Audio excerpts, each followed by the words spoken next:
श्री गणेशाय नमः। वक्रतुंड महाकाय सूर्यकोटि समप्रभा निर्विघ्नं कुरु मे देव सर्वकार्येषु सर्वदा। जय माता दी। सर्वमंगल मांगल्ये शिवे सर्वार्थ साधिके शरणे त्र्यंबके गौरी नारायणी नमोस्तुते। माँ स्कंद माता की कथा। शारदीय नवरात्रि के 5वें दिन माँ स्कंद माता की पूजा अर्चना करने का विधान है। साथ ही इन्हें अत्यंत दयालु माना जाता है। कहते हैं कि देवी दुर्गा का यह स्वरूप मातृत्व को परिभाषित करता है। वहीं प्रेम और ममता की मूर्ति स्कंद माता की पूजा करने से संतान प्राप्ति की मनोकामना पूर्ण होती है और माँ अपने बच्चों को दीर्घायु प्रदान करती हैं। वहीं देवी भागवत पुराण के अनुसार भोलेनाथ की अर्धांगिनी के रूप में माँ ने स्वामी कार्तिकेय को जन्म दिया था। स्वामी कार्तिकेय का दूसरा नाम स्कंद है, इसलिए माँ दुर्गा के इस स्वरूप को स्कंद माता कहा गया है। प्राचीन कथा के अनुसार तारकासुर नाम एक राक्षस ब्रह्मा जी को प्रसन्न करने के लिए कठोर तपस्या कर रहा था। उस कठोर तप से ब्रह्मा जी प्रसन्न होकर उसके सामने आए। ब्रह्मा जी से वरदान मांगते हुए तारकासुर ने अमर करने के लिए कहा। तब ब्रह्मा जी ने उसे समझाया कि इस धरती पर जिसने भी जन्म लिया है उसे मरना ही है। निराश होकर उसने ब्रह्मा जी से कहा कि प्रभु ऐसा कर दें कि भगवान शिव के पुत्र के हाथों ही उसकी मृत्यु हो। तारकासुर की ऐसी धारणा थी कि भगवान शिव कभी विवाह नहीं करेंगे, इसलिए उसकी कभी मृत्यु नहीं होगी। फिर उसने लोगों पर हिंसा करनी शुरू कर दी। तारकासुर के अत्याचारों से परेशान होकर सभी देवता भगवान शिव के पास पहुँचे और तारकासुर से मुक्ति दिलाने की प्रार्थना की। तब शिव जी ने पार्वती के साथ विवाह किया और कार्तिकेय के पिता बने। बड़े होने के बाद कार्तिकेय ने तारकासुर का वध किया। या देवी सर्वभूतेषु माँ स्कंद माता रूपेण संस्थिता नमस्तस्मै नमस्तस्मै नमस्तस्मै नमो नमः। ब्रजेश्वरी देवी की कथा। ये स्थान जनसाधारण में नगरकोट कांगड़े वाली देवी के नाम से विख्यात है। कांगड़ा की माता ब्रजेश्वरी देवी से जुड़ी कुछ कथाएं। मान्यता है कि देवी सती के बाएं वक्षस्थल का हिस्सा कांगड़ा के नगरकोट में गिरा था, जिससे ये एक शक्तिपीठ बना। एक किंवदंती के मुताबिक पांडवों ने अपने सपने में देवी दुर्गा को देखा था, जिन्होंने बताया था कि उन्हें नगरकोट में एक मंदिर बनवाना चाहिए। मंदिर के बारे में कहा जाता है कि इसे पांडवों ने बनाया था। बाद में सुशर्मा नाम के राजा ने इसे फिर से बनवाया। महमूद गजनवी ने इस मंदिर को कम से कम 5 बार लूटा था। साल 1905 में एक भूकंप के बाद मंदिर पूरी तरह से नष्ट हो गया था। इसके बाद सरकार ने इसका पुनर्निर्माण कराया। मंदिर में मकर संक्रांति के दौरान एक सप्ताह तक उत्सव मनाया जाता है। इस मंदिर में भगवान भैरव का भी मंदिर है। कहा जाता है कि जब भी कांगड़ा पर कोई मुसीबत आने वाली होती है तो भैरव की मूर्ति की आंखों से आंसू और शरीर से पसीना निकलने लगता है। जय माता दी। दुर्गा सप्तशती का 6वां अध्याय। धूम्रलोचन वध। ध्यान। मैं सर्वगेश्वर भैरव के अंक में निवास करने वाली परमोत्कृष्ट पद्मावती देवी का चिंतन करता हूँ। वे नागराज के आसन पर बैठी हैं। नागों के फनों में सुशोभित होने वाली मणियों की विशाल माला से उनकी देहलता उद्भासित हो रही है। सूर्य के समान उनका तेज है। 3 नेत्र उनकी शोभा बढ़ा रहे हैं। वे हाथों में माला, कुंभ, कपाल और कमल लिए हुए हैं तथा उनके मस्तक में अर्धचंद्र का मुकुट सुशोभित है। ऋषि कहते हैं, देवी का ये कथन सुनकर दूत को बड़ा अमर्ष हुआ और उसने दैत्यराज के पास जाकर सब समाचार विस्तार पूर्वक कह सुनाया। दूत के उस वचन को सुनकर दैत्यराज कुपित हो उठा। और दैत्य सेनापति धूम्रलोचन से बोला, धूम्रलोचन, तुम शीघ्र अपनी सेना साथ लेकर जाओ और उस दुष्टा के केश पकड़कर घसीटते हुए उसे बलपूर्वक यहाँ ले आओ। उसकी रक्षा करने के लिए यदि कोई दूसरा खड़ा हो तो वह देवता, यक्ष अथवा गंधर्व ही क्यों न हो, उसे अवश्य मार डालना। ऋषि कहते हैं, शुंभ के इस प्रकार आज्ञा देने पर वह धूम्रलोचन दैत्य 60,000 असुरों की सेना को साथ लेकर वहां से तुरंत चल दिया। वहां पहुंचकर उसने हिमालय पर रहने वाली देवी को देखा और ललकार कर कहा, अरे तू शुंभ निशुंभ के पास चल। यदि इस समय प्रसन्नतापूर्वक मेरे स्वामी के समीप नहीं चलेगी तो मैं बलपूर्वक घसीटते हुए तुझे ले चलूंगा। देवी बोली, तुम्हें दैत्यों के राजा ने भेजा है। तुम स्वयं भी बलवान हो और तुम्हारे साथ विशाल सेना भी है। ऐसी दशा में यदि मुझे बलपूर्वक ले चलोगे तो मैं तुम्हारा क्या कर सकती हूँ। ऋषि कहते हैं, देवी के यों कहने पर असुर धूम्रलोचन उनकी ओर दौड़ा। तब अंबिका ने हूम शब्द के उच्चारण मात्र से उसे भस्म कर दिया। फिर तो क्रोध में भरी हुई दैत्यों की विशाल सेना और अंबिका ने एक दूसरे पर तीखे सायकों, शक्तियों तथा फरसों की वर्षा आरंभ की। इतने में ही देवी का वाहन सिंह क्रोध में भरकर भयंकर गर्जना करके गर्दन के बालों को हिलाता हुआ असुरों की सेना में कूद पड़ा। उसने कुछ दैत्यों को पंजों की मार से, कितनों को अपने जबड़ों से और कितने ही महादैत्यों को पटककर ओंठ की दाढ़ों से घायल करके मार डाला। उस सिंह ने अपने नखों से कितनों के पेट फाड़ डाले और थप्पड़ मारकर कितनों के सिर धड़ से अलग कर दिए, कितनों की भुजाएं और मस्तक काट डाले तथा अपनी गर्दन के बाल हिलाते हुए उसने दूसरे दैत्यों के पेट फाड़कर उनका रक्त चूस लिया। अत्यंत क्रोध में भरे हुए देवी के वाहन उस महाबली सिंह ने क्षण भर में असुरों की सारी सेना का संहार कर डाला। शुंभ ने जब सुना कि देवी ने धूम्रलोचन असुर को मार डाला तथा उसके सिंह ने उसकी सारी सेना का सफाया कर डाला, तब उस दैत्यराज को बड़ा क्रोध हुआ। उसके होंठ कांपने लगे। उसने चंड और मुंड नामक 2 महादैत्यों को आज्ञा दी, हे चंड और हे मुंड, तुम लोग बहुत बड़ी सेना लेकर वहां जाओ। उस देवी को पकड़कर अथवा उसे बांधकर शीघ्र यहाँ ले आओ।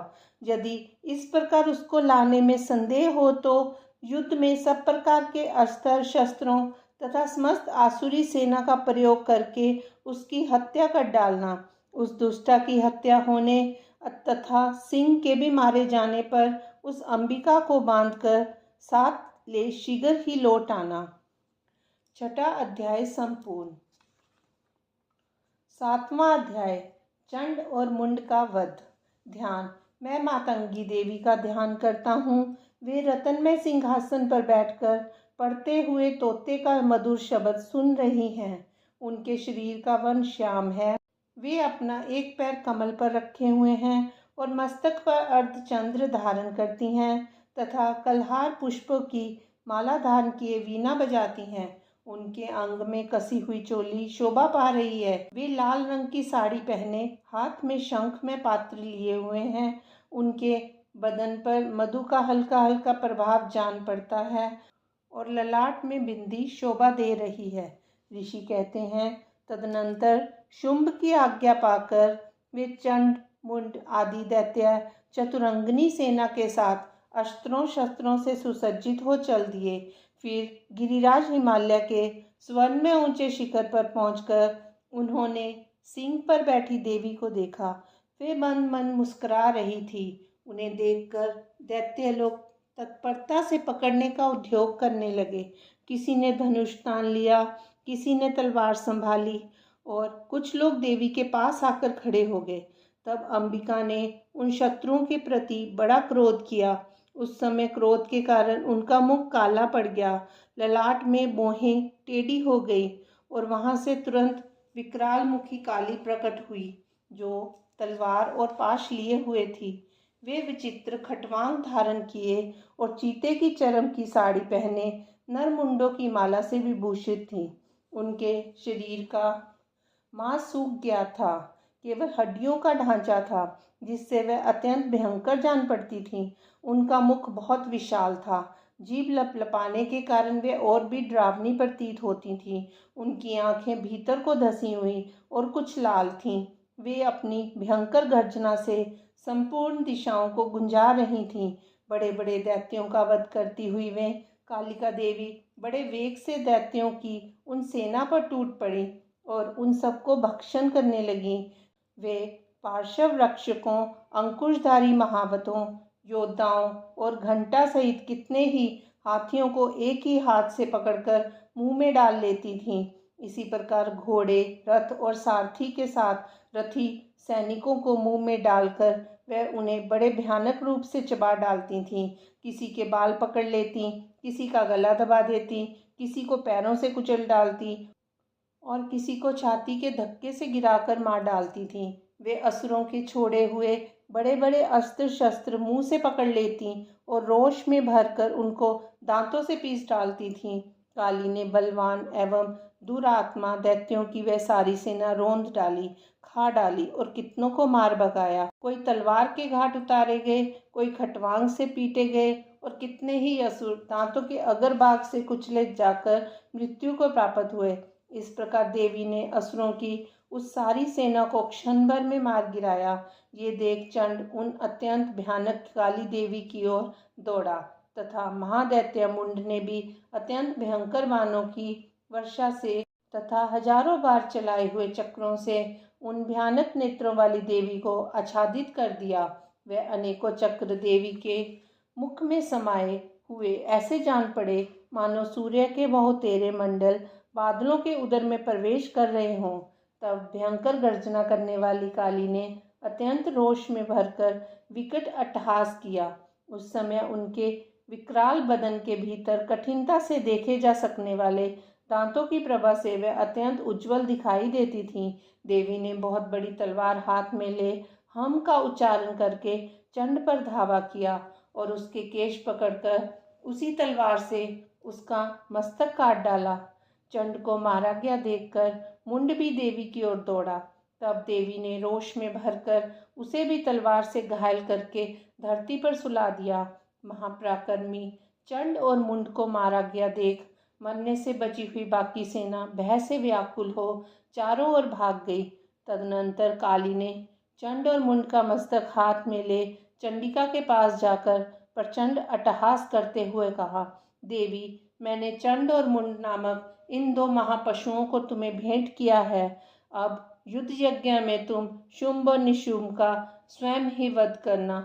ऋषि कहते हैं, वहां लाए हुए उन चंड मुंड नामक महादैत्यों को देखकर कल्याणमी चंडी ने काली से मधुर वाणी में कहा, देवी, तुम चंड और मुंड को लेकर मेरे पास आई हो, इसलिए संसार में चामुंडा के नाम से तुम्हारी ख्याति होगी। 7वां अध्याय संपूर्ण हुआ। 8वां अध्याय रक्त बीज वध। ध्यान। मैं अनिमा आदि सिद्धिमयी किरणों से आवृत भवानी का ध्यान करता हूँ। उनके शरीर का रंग लाल है, नेत्रों में करुणा लहरा रही है तथा हाथों में पाश, अंकुश, बाण और धनुष शोभा पाते हैं।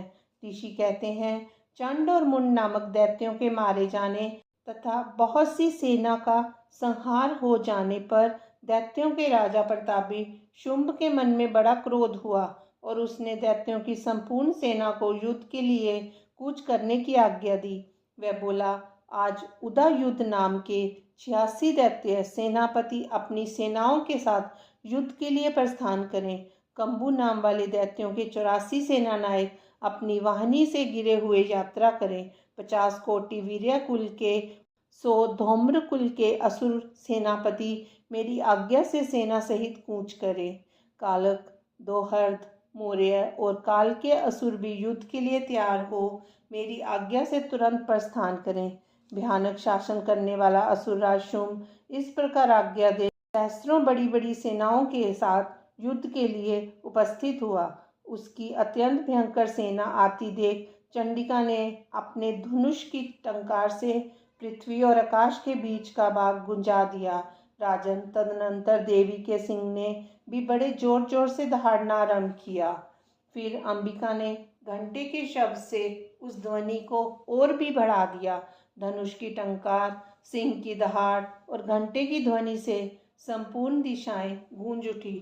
उस भयंकर शब्द से काली ने अपने विकराल मुख को और भी बढ़ा लिया तथा इस प्रकार वह विजयिनी हुई। उस तुमुल नाद को सुनकर दैत्यों की सेनाओं ने चारों ओर से आकर चंडिका देवी, सिंह तथा काली देवी को क्रोधपूर्वक घेर लिया। राजन, इसी बीच में असुरों के विनाश तथा देवताओं के अभ्युदय के लिए ब्रह्मा, शिव, कार्तिकेय, विष्णु तथा इंद्र आदि देवों की शक्तियां, जो अत्यंत पराक्रम और बल से संपन्न थी, उनके शरीरों से निकलकर उन्हीं के रूप में चंडिका देवी के पास गई। जिस देवता का जैसा रूप, जैसी वेशभूषा और जैसा वाहन है, ठीक वैसे ही साधनों से संपन्न हो उसकी शक्ति असुरों से युद्ध करने के लिए आई। सबसे पहले हंसयुक्त विमान पर बैठी हुई अक्षसूत्र और कमंडलू से सुशोभित ब्रह्मा जी की शक्ति उपस्थित हुई, जिसे ब्रह्मानी कहते हैं। महादेव जी की शक्ति वृषभ पर आरूढ़ हो, हाथों में श्रेष्ठ त्रिशूल धारण किए, महानाग का कंकन पहने, मस्तक में चंद्र रेखा से विभूषित हो वहां पर पहुंची। कार्तिकेय जी की शक्ति स्वरूपा जगदम्बिका का उन्हीं का रूप धारण किए श्रेष्ठ मयूर पर आरूढ़ हो, हाथ में शक्ति लिए दैत्यों से युद्ध करने के लिए आई। इसी प्रकार भगवान विष्णु की शक्ति गरुड़ पर विराजमान हो, शंख, चक्र, गदा, शारंग, धनुष तथा खड्ग हाथ में लिए वहां आई। अनुपम यज्ञ वराह का रूप धारण करने वाले श्री हरि की जो शक्ति है, वह भी वाराह शरीर धारण करके वहां उपस्थित हुई। नारसिंही शक्ति भी नृसिंह के समान शरीर धारण करके वहां आई। उसकी गर्दन के बालों के झटके से आकाश के तारे बिखर पड़ते थे। इसी प्रकार इंद्र की शक्ति वज्र हाथ में लिए गजराज ऐरावत पर बैठकर आई। उसके भी सहस्त्र नेत्र थे। इंद्र का जैसा रूप था वैसा ही उसका भी था। तदनंतर उन देव शक्तियों से घिरे हुए महादेव जी ने चंडिका से कहा, मेरी प्रसन्नता के लिए तुम शीघ्र ही इन असुरों का संहार करो। तब देवी के शरीर से अत्यंत भयानक और परम उग्र चंडिका शक्ति प्रकट हुई, जो सैकड़ों गीदड़ियों की भांति आवाज करने वाली थी। उस अपराजिता देवी ने धूमिल जटा वाले महादेव जी से कहा, भगवान, आप शुंभ निशुंभ के पास दूत बनकर जाइए और उन अत्यंत गर्वीले दानव शुंभ एवं निशुंभ दोनों से कहिए, साथ ही उनके अतिरिक्त भी जो दानव युद्ध के लिए वहां उपस्थित हों, उनको भी यह संदेश दीजिए, दैत्यों, यदि तुम जीवित रहना चाहते हो तो पाताल को लौट जाओ। इंद्र को त्रिलोकी का राज्य मिल जाए और देवता यज्ञ भाग का उपभोग करें। यदि बल के घमंड में आकर तुम युद्ध की अभिलाषा रखते हो तो आओ, मेरी शिवाएं तुम्हारे कच्चे मांस से तृप्त हों। चूंकि उस देवी ने भगवान शिव को दूत के कार्य में नियुक्त किया था, इसलिए वे शिवदूती के नाम से संसार में विख्यात हुई। वे महादैत्य भी भगवान शिव के मुंह से देवी के वचन सुनकर क्रोध में भर गए और जहाँ कात्यायनी विराजमान थी उस ओर बढ़े। तदनंतर वे दैत्य अमर्ष में भरकर पहले ही देवी के ऊपर बाण, शक्ति और दृष्टि आदि अस्त्रों की वृष्टि करने लगे। तब देवी ने भी खेल खेल में ही धनुष की टंकार की और उससे छोड़े हुए बड़े बड़े बाणों द्वारा दैत्यों के चलाए हुए बाण, शूल, शक्ति और फरसों को काट डाला। फिर काली ने आगे होकर शत्रुओं को शूल के प्रहार से विदीर्ण करने लगी और खटवांग से उनका कचूमर निकालती हुई रणभूमि में विचरने लगी। ब्रह्मानी भी जिस जिस ओर दौड़ती उसी उसी ओर अपने कमंडलू का जल छिड़ककर शत्रुओं की ओज और पराक्रम को नष्ट कर देती थीं। माहेश्वरी ने त्रिशूल से तथा वैष्णवी ने चक्र से और अत्यंत क्रोध में भरी हुई कुमार कार्तिकेय की शक्ति ने शक्ति से दैत्यों का संहार आरंभ किया। इंद्र शक्ति के वज्र प्रहार से विदीर्ण हो सैकड़ों दैत्य दानव रक्त की धारा बहाते हुए पृथ्वी पर सो गए। वराही शक्ति ने कितनों को अपने थूथुन की मार से नष्ट किया, दाढ़ों के अग्रभाग से कितनों की छाती छेद डाली तथा कितने ही दैत्य उसके चक्र की चोट से विदीर्ण होकर गिर पड़े। नारसिंगी भी दूसरे दूसरे महादैत्यों को अपने नखों से विदीर्ण करके खाती और सिंहनाद से दिशाओं एवं आकाश को गुंजाती हुई युद्ध क्षेत्र में विचरने लगी। कितने ही असुर शिवदूती के प्रचंड अट्टहास से अत्यंत भयभीत हो पृथ्वी पर गिर पड़े और गिरने पर उन्हें शिवदूती ने उस समय अपना ग्रास बना लिया। इस प्रकार क्रोध में भरे हुए मातृगणों को नाना प्रकार के उपायों से बड़े बड़े असुरों का मर्दन करते देख दैत्य सैनिक भाग खड़े हुए। मातृगणों से पीड़ित दैत्यों को युद्ध से भागते देख रक्तबीज नामक महादैत्य क्रोध में भरकर युद्ध करने के लिए आया। उसके शरीर से जब रक्त की बूंद पृथ्वी पर गिरती तब उसी के समान शक्तिशाली एक दूसरा महादैत्य पृथ्वी पर पैदा हो जाता। महाअसुर रक्तबीज हाथ में गदा लेकर इंद्र शक्ति के साथ युद्ध करने लगा। तब ऐन्द्री ने अपने वज्र से रक्तबीज को मारा। वज्र से घायल होने पर उसके शरीर से बहुत सा रक्त गिरने लगा। उससे उसी के समान रूप तथा पराक्रम वाले योद्धा उत्पन्न होने लगे। उसके शरीर से रक्त की जितनी बूंदें गिरी उतने ही पुरुष उत्पन्न हो गए।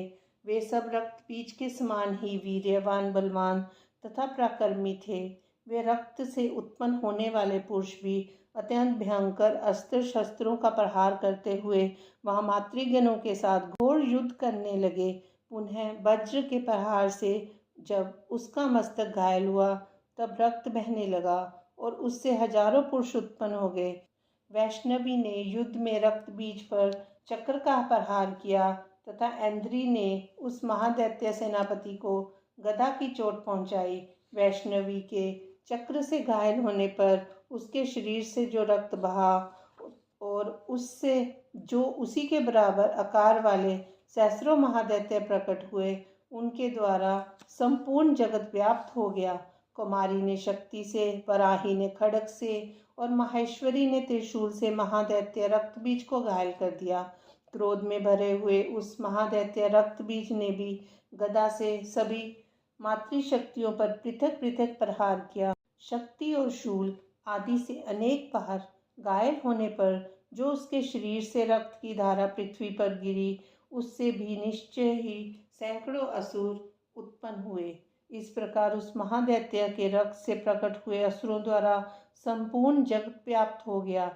इससे उन देवताओं को बड़ा भय हुआ। देवताओं को उदास देखकर चंडिका ने काली से शीघ्रता पूर्वक कहा, चामुंडे, तुम अपना मुख और भी फैलाओ तथा मेरे शस्त्रपात से गिरने वाले रक्त बिंदुओं और उनसे उत्पन्न होने वाले महादैत्यों को तुम अपने इस उतावले मुख से खा जाओ। इस प्रकार रक्त से उत्पन्न होने वाले महादैत्यों का भक्षण करती हुई तुम रण में विचरती रहो। ऐसा करने से उस दैत्य का सारा रक्त क्षीण हो जाने पर वह स्वयं ही नष्ट हो जाएगा। उन भयंकर दैत्यों को जब तुम खा जाओगी तब दूसरे नए दैत्य उत्पन्न नहीं हो सकेंगे।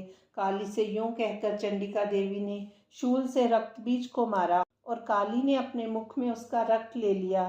तब उसने वहां चंडिका पर गदा से प्रहार किया, किंतु उस गदापात से देवी को तनिक भी वेदना नहीं पहुंची। रक्तबीज के घायल शरीर से बहुत सा रक्त गिरा, किंतु ज्यों ही वह गिरा त्यों ही चामुंडा ने उसे अपने मुख में ले लिया। रक्त गिरने से काली के मुख में जो महादैत्य उत्पन्न हुए उन्हें भी वह चट कर गई और उसने रक्त बीज का रक्त भी पी लिया।